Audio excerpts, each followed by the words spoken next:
अगला है ट्विंस, जुड़वा बच्चे। बहुत ही इंपॉर्टेंट चीज है, और अगर आप ये थोड़ा सा सही से प्रिपेयर कर लें ट्विंस वाला बच्चा वाला टॉपिक, तो आप डेफिनेटली बता सकते हैं किसको जुड़वा बच्चा होगा, किसको नहीं होगा।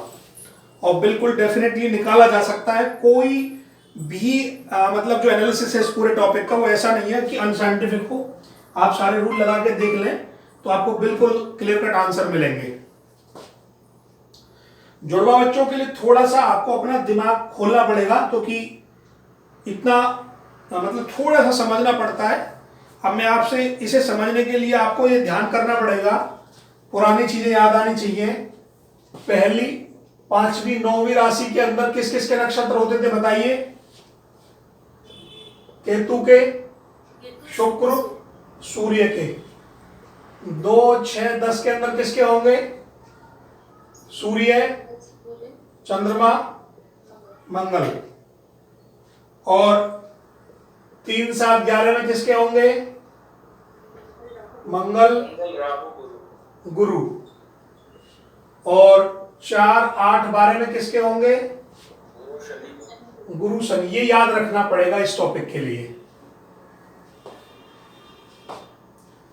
अच्छा, ट्विंस के केस में एक तो ये चीज याद रखनी पड़ती है, और एक चीज याद रखनी पड़ती है, वो है द्विशरीरी।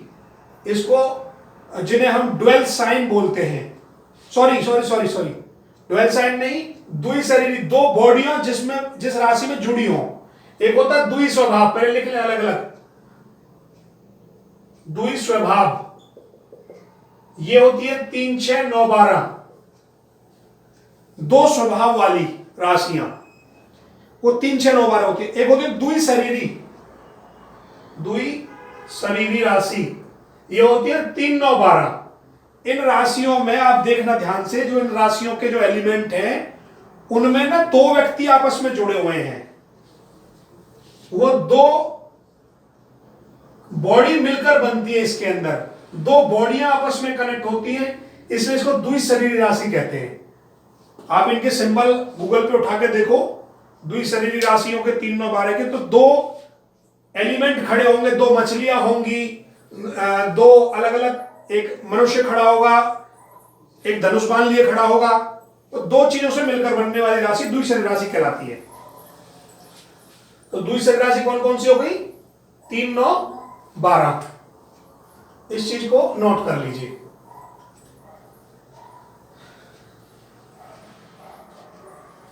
अब देखिए,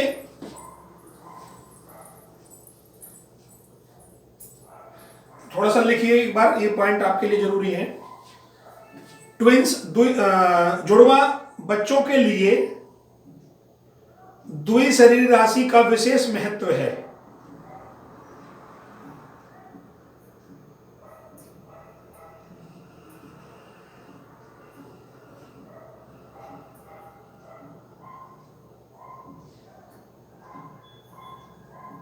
विशेष महत्व है।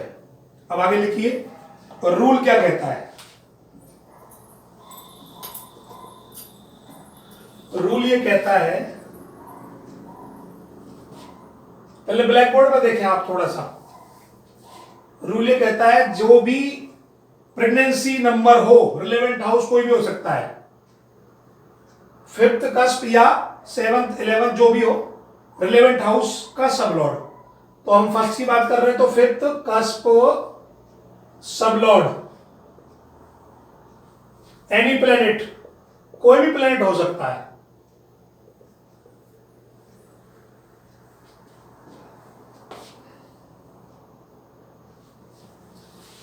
ये कोई भी प्लेनेट हो सकता है।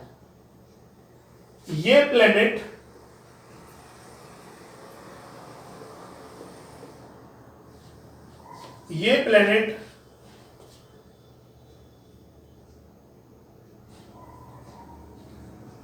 जिस राशि में बैठेगा,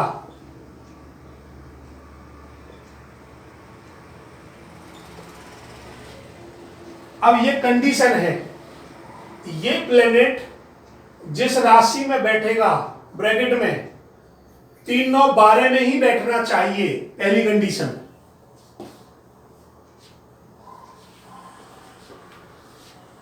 सबलॉर्ड कोई भी प्लेनेट हो सकता है, परंतु वो प्लेनेट तीनों 12 राशियों में ही बैठना चाहिए, और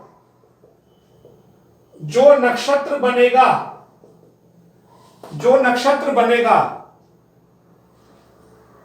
वो जिस राशि में बैठा होगा उन 3 नक्षत्रों में से एक होना चाहिए।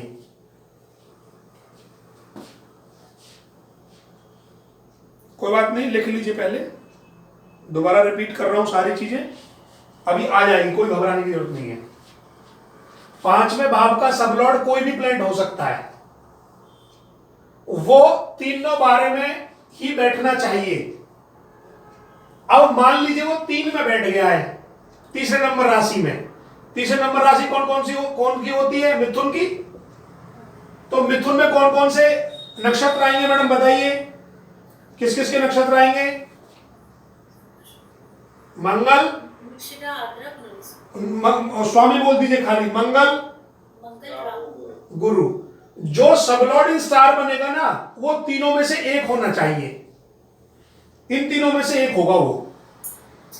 अरे मान लो मिथुन में नहीं बैठे तो किस में बैठेगा? धनु में। तो धनु में कौन कौन से 3 नक्षत्र आते हैं?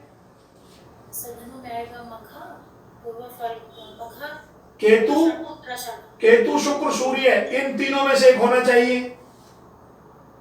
और मान लीजिए यदि वो मीन में बैठ जाता है, तो मीन के कौन कौन से नक्षत्र स्वामी होते हैं? गुरु, शनि, बुध। तो सबलॉर्ड इन स्टार जो ये बना नक्षत्र, उस राशि में बैठे हुए तीनों में से कोई एक होना चाहिए, तो हमेशा जुड़वा बच्चा होगा।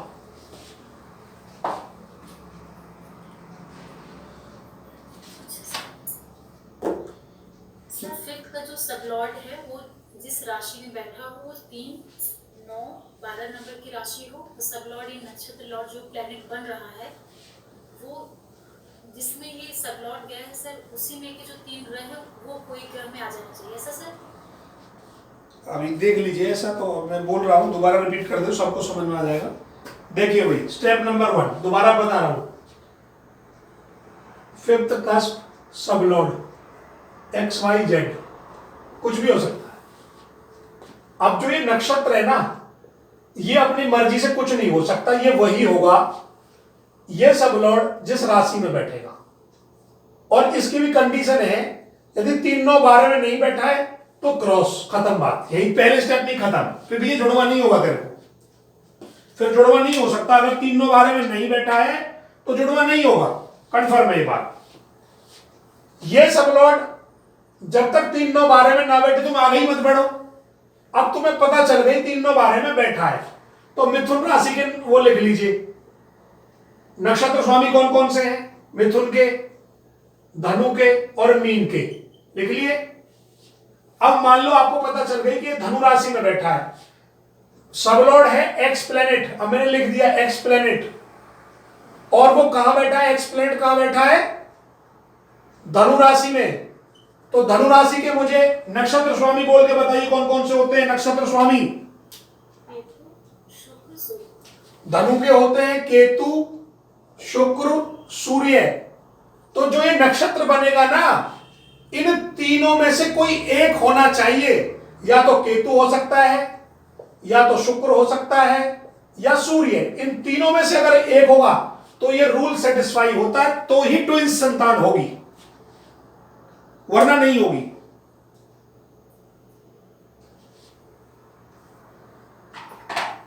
यहां तक क्लियर हुआ सभी को? श्वेताराम क्लियर हो गया?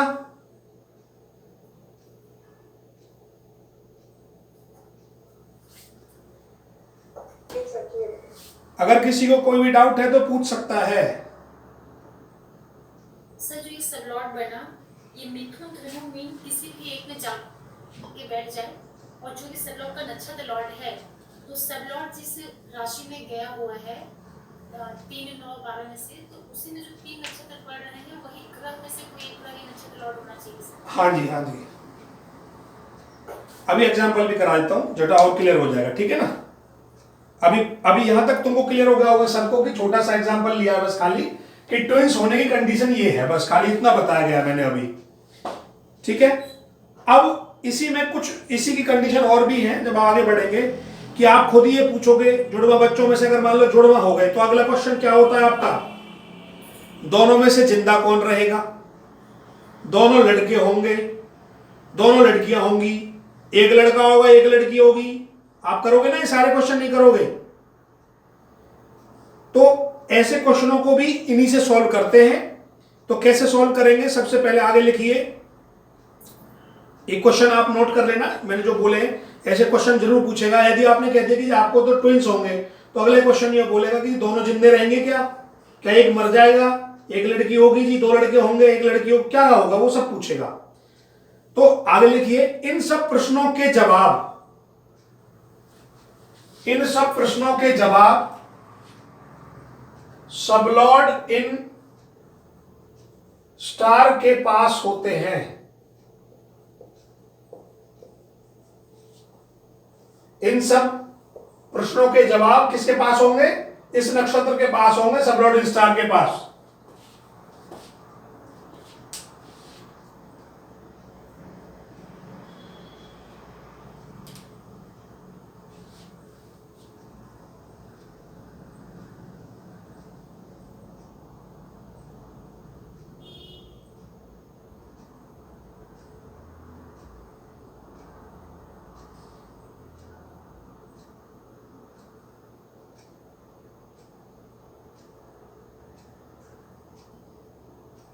अब देखिए,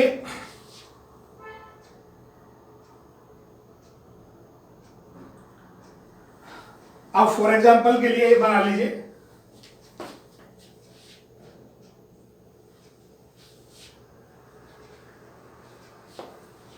एक टेबल बना लो, आसान हो जाएगा आपको।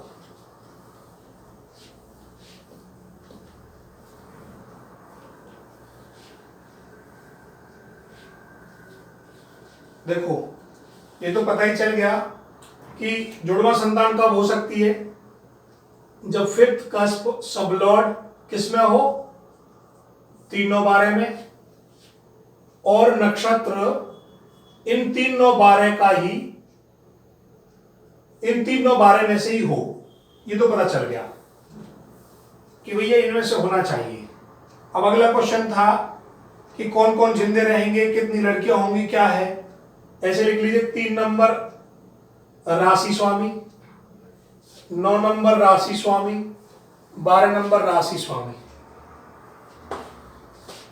3 नंबर में कौन कौन से नक्षत्र स्वामी आते हैं, मंगल और राहु, राहु के बाद क्या आएगा, गुरु,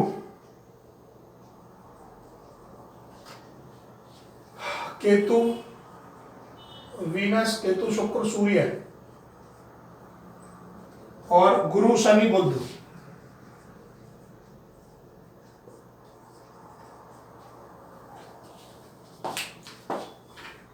ये लिख लिया सबने।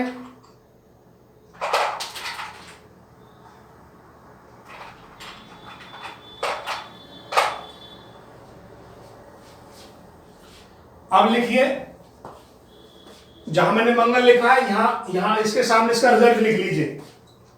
रिजल्ट है मंगल में दोनों बच्चे मरे या मर जाएंगे या मरे पैदा होंगे, ऐसे लिख लीजिए। राहु में लिखिए एक लड़का और एक लड़की, एक लड़का होगा एक लड़की होगा, दोनों ही सॉरी, एक लड़का होगा एक लड़की होगा, दोनों में से एक मरा होगा। मैं दो चीजें केवल बता रहा हूं अब आपको, जेंडर भी एक साथ बता रहा हूं, जेंडर भी एक साथ बता रहा हूं, और जिंदा या मरा ये टॉपिक चल रहा है हमारा। भाई मंगल वाले में क्या है, मेल ही मेल है दोनों के दोनों, और दोनों मरे पैदा होंगे।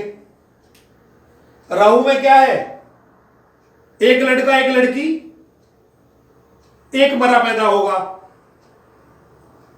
गुरु दोनों लड़कियां होंगी, ठीक, हाँ गुरु में लड़कियां, दोनों लड़कियां होंगी। तीसरा आगे लिखिए केतु में, केतु में लिखिए, जो है केतु में होगा एक बच्चा, बच्चे का मतलब केवल एक जिंदा और एक मरा हुआ। शुक्र में लिखिए दोनों लड़कियां, सूर्य में दोनों लड़के, गुरु दो लड़कियां, शनि में दो लड़के, सूर्य में दोनों लड़के, सूर्य में दो, हाँ दोनों लड़के होंगे जी, और शनि में भी दोनों लड़के होंगे, और बुध में होगा एक लड़का एक लड़की।